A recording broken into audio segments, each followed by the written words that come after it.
Olá, ouvintes! Sejam bem-vindos a mais um episódio do nosso podcast, o NEB Informa.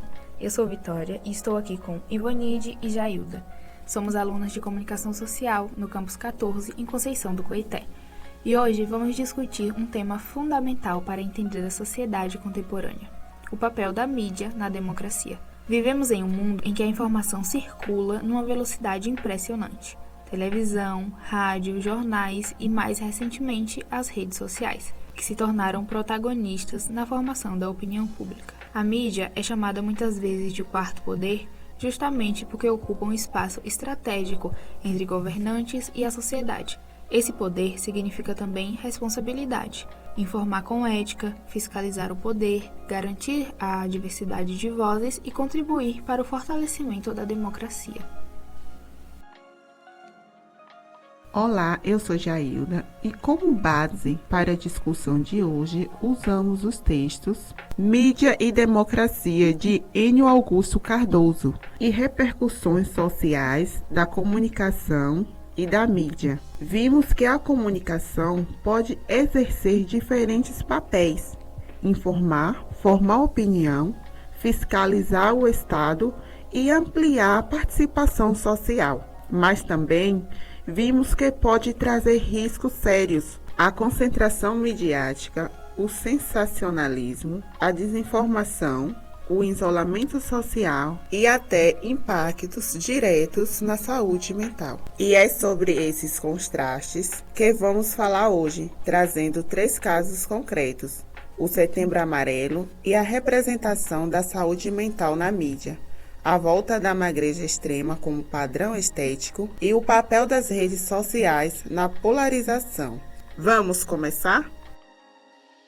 Olá, ouvintes! Olá, meninas! Sou Ivonide. O Setembro Amarelo de 2025 se consolidou como uma das maiores campanhas de saúde mental do Brasil. A cada ano, a mobilização cresce porque não depende só do Estado, mas do engajamento coletivo da sociedade, de profissionais da saúde e principalmente da mídia, que tem um papel fundamental em dar visibilidade ao tema. Ao abrir espaço para esse debate, a mídia exerce uma função democrática essencial, garante o direito à informação, ajuda a desmistificar tabus e dar voz a pessoas que antes eram silenciadas. Em 2025, vimos não só grandes emissoras, mas também rádios comunitárias, influenciadores digitais e veículos independentes atuando junto. Isso mostra a pluralidade de canais e a democratização de processo à informação. Além de informar, a mídia também fiscalizou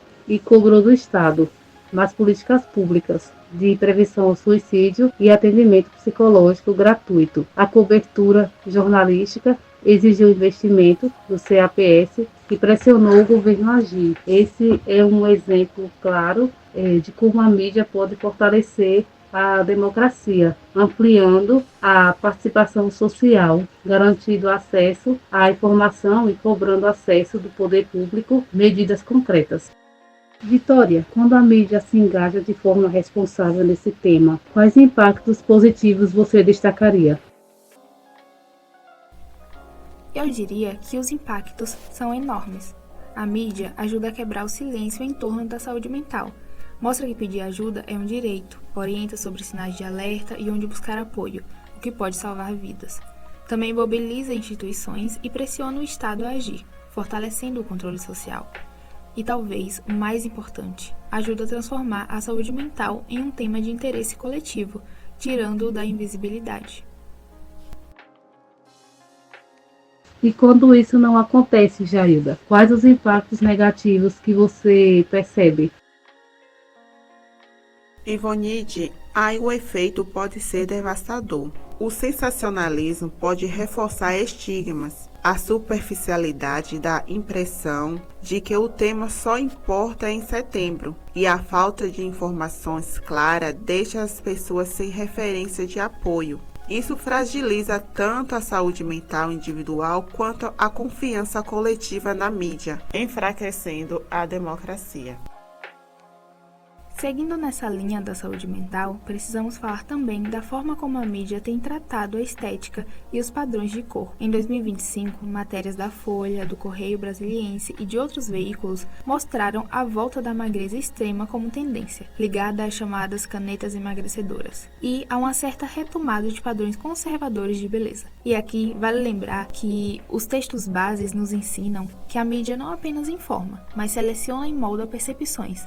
Quando decide dar visibilidade a esse tipo de pauta, sem criticidade, ela corre o risco de reforçar padrões estéticos excludentes, que pressionam principalmente mulheres e jovens. Isso não é apenas uma questão de saúde individual, é também um problema democrático, porque restringe a diversidade de corpos aceitos socialmente e afeta diretamente a saúde mental de milhões de pessoas. Jailda, se a mídia abordasse esse tema de forma responsável, quais impactos positivos você destacaria?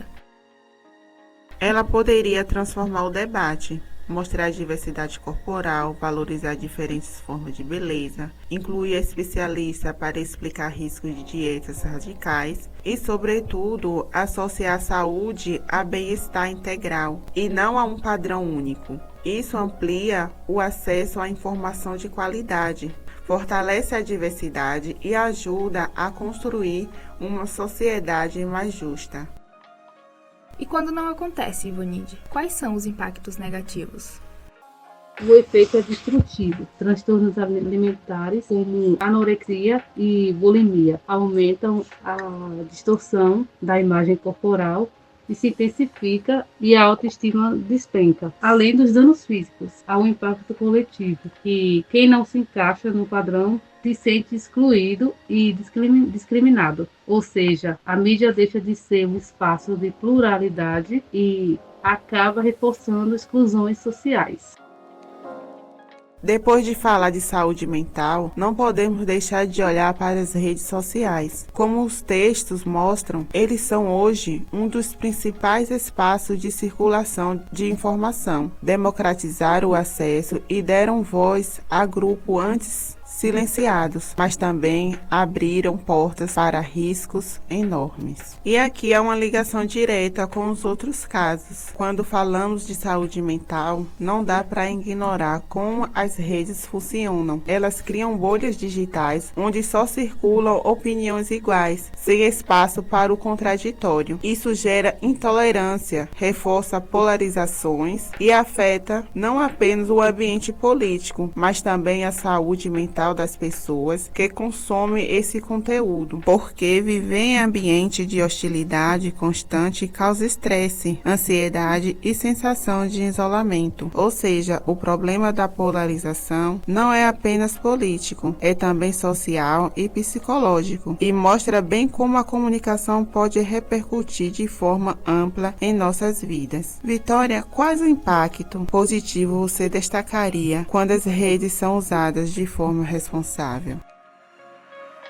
Elas têm um potencial democrático enorme, aproximam cidadãos da política, permitem que movimentos sociais se organizem e dão espaços para vozes antes invisíveis. Em situações emergenciais, já mostraram sua força para mobilizar solidariedade e pressionar governos. Usadas com responsabilidade, as redes sociais podem fortalecer muito a democracia. E quando não são bem utilizadas, Ivonide, quais são os impactos negativos? Elas viram um terreno fértil para fake news, discursos de ódios e manipulação. As bolhas digitais reforçam só um ponto de vista, aumentam a polarização e corroem a confiança nas instituições. E como a gente falou, isso não atinge só a política. O ambiente digital tóxico também gera ansiedade, depressão, isolamento, afetando diretamente a saúde mental coletiva. Com esses 3 casos, deu para perceber como a mídia tem um papel central na democracia e no nosso cotidiano. No Setembro Amarelo, vimos que ela pode salvar vidas ou reforçar estigmas. No debate sobre estética, pode valorizar a diversidade ou pressionar corpos a padrões irreais. E nas redes sociais, pode democratizar vozes ou aprofundar a polarização. Os textos nos lembram que a comunicação nunca é neutra. Ela informa, forma opinião, fiscaliza e mobiliza, mas também pode manipular, excluir e fragilizar. Cabe a nós, como sociedade, cobrar responsabilidade da mídia e também consumir de forma crítica. No fim das contas, não estamos falando só de notícias ou de entretenimento. Estamos falando de como construímos cidadania, saúde mental e democracia todos os dias. Em resumo, a mídia tem um papel fundamental na democracia. No entanto, ela precisa ser constantemente questionada e responsabilizada para que não se torne um instrumento de manipulação. Nós, como cidadãos, também temos responsabilidades nesse processo: buscar fontes confiáveis, checar informações e consumir conteúdos de forma crítica. Esse foi o episódio de hoje sobre mídia e democracia. Espero que essa reflexão tenha ajudado a compreender melhor como os meios de comunicação impactam nossa sociedade. Muito obrigado por nos acompanhar e até o próximo episódio. Apresentação e roteiro: Vitória Almeida, Jailda dos Santos e Ivonide Oliveira. Edição: Vitória Almeida.